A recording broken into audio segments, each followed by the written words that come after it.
Hinatak ang ilang sasakyang ilegal na nakaparada sa gilid ng kalsada sa Parañaque. Pati mga e-bike hindi ho nakaligtas. May ulat on the spot si Chino Gaston. Chino? Connie, mga illegally parked na sasakyan sa kahabaan ng Quirino Avenue sa Parañaque ang unang tinumbok ng Traffic and Parking Management Office ng Parañaque City sa Oplan, bantay sa gabal ng lungsod. Bukod sa mga nakapark na mga sasakyan sa tabing kalsada, pinaguhuli ang mga tricycle at e-trike na alinsunod sa kautusan ng DILG ay bawal sa mga national road o pangunahing kalsada ng lungsod.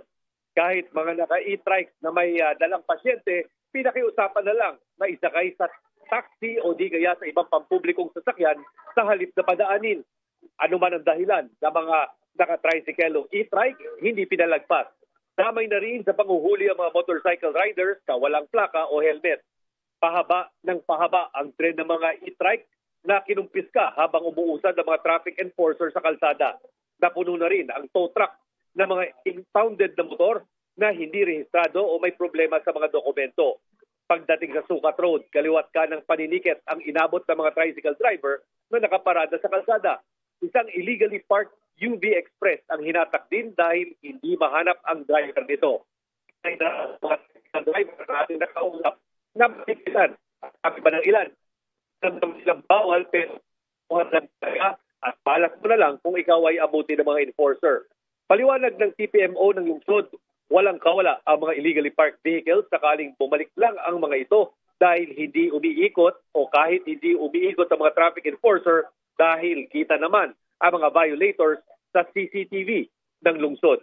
Kaya pagtusok ng City Hall sa mga kabayan nilang pasaway, sumunod na lang sa araw-araw magmulta na kalaunay posibleng mauwi sa pagtanggal ng pribilehiyong magmaneho ng sasakyan. Narito po yung mga ating mga interviews sa mga tricycle driver at mga traffic enforcers kanina.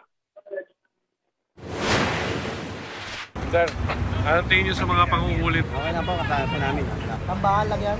Ha? Tambahan lang. Ayun ang CCTV natin. Huwag kayo magpapark dito kasi alam yung kalsada yan eh. Araw-araw naman ino-operate namin ito. Bakit namin kayo magpapark dyan?